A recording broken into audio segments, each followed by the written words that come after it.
কোরবানির ঈদ ঘিরে খামারে ও বাড়িতে বাড়ছে পশুপালন। এ নিয়ে আরো খবর জানাতে মৌলভীবাজার থেকে যোগ দিচ্ছেন আব্দুর রব। রব, ঈদের আর তো মাত্র কয়েকদিন বাকি, খামারিদের প্রস্তুতি কেমন দেখছেন?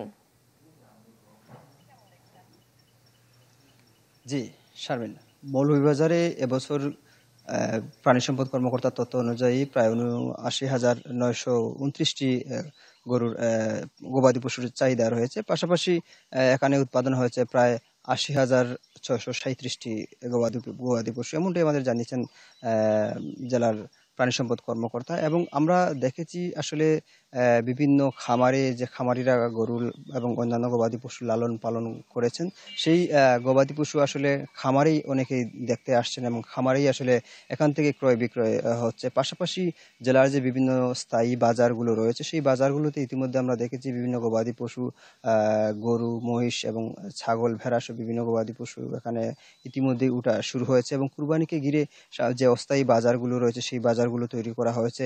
এর মধ্যে হয়তো বিভিন্ন ধরনের গবাদি পশু এই বাজারগুলোতে তোলা হবে। সব মিলিয়ে বলা যায় যে মৌলভীবাজারে আসলে কুরবানির যে গবাদি পশুর হাট এর মধ্যেই শুরু হয়েছে বলা চলে। এবং এখানে আরেকটি বৈশিষ্ট্য রয়েছে, যেহেতু এই অঞ্চলটি হাওর অধ্যুষিত এলাকা এবং এখানে প্রাকৃতিক যে খাবার, যে ঘাস এবং খড়, পাশাপাশি অন্যান্য যে প্রাকৃতিক খাবারগুলো রয়েছে, সেই খাবারগুলো দিয়ে আসলে এই গবাদি পশু লালন পালন করা হচ্ছে। ফলে এই অঞ্চলের যে গবাদি পশু প্রাকৃতিকভাবে খাবারে যেমন সমৃদ্ধ, পাশাপাশি এগুলোর চাহিদা অনেক বেশি। তবে তারা একটা আশঙ্কার কথা জানিয়েছেন যে এখানে যেহেতু খামারিরা অনেক গবাদি পশু লালন পালন করেছেন, যদি পার্শ্ববর্তী দেশ থেকে গবাদি পশু বা গরু আসে, তাহলে তাদের খামারিদের অনেক লস হয়ে যাবে। এই জায়গাটা যেন বন্ধ করা হয়, এই দাবিটা খামারিরা করেছেন। শারমিন।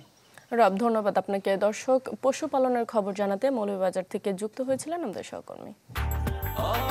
ব্রেকফাস্ট, টিফিন কিংবা স্ন্যাক টাইমে মজাদার আয়োজন মানে অল টাইম ব্রেড।